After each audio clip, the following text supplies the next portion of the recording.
అసలు మిలారేపా ఎలా చనిపోయాడు?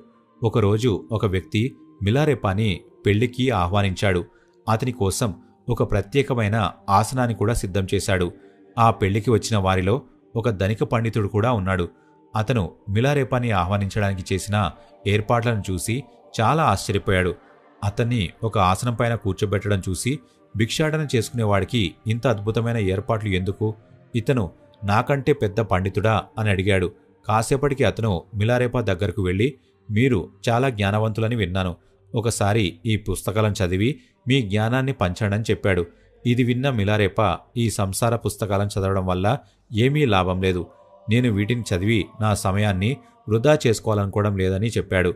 ఇది విన్న పండితుడు గట్టిగా నవ్వి, నువ్వు ఈ విధంగానే చెప్తావని నాకు తెలుసు. నీ నిజస్వరూపమేంటో ఈ ప్రజలకు తెలియపరచాలని నేనిక్కడికి వచ్చానని చెప్పాడు. దీంతో చుట్టుపక్కలున్న ప్రజలంతా ఆ పండితుడిని విమర్శించారు. దీనివల్ల పండితుడు కోపంతో అక్కడి నుండి వెళ్లిపోయాడు. ఎలా అయినా అతను మిలారేపా పైన ప్రతీకారం తీర్చుకోవాలని అనుకున్నాడు.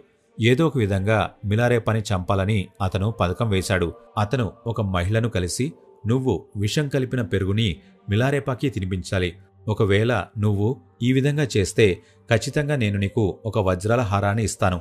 అలానే వివాహం కూడా చేసుకుంటానని చెప్పాడు. ఇది విని ఆ మహిళ అత్యాశతో విషం కలిపిన పెరుగుని తీసుకుని మిలారేపా దగ్గరికి వెళ్ళింది.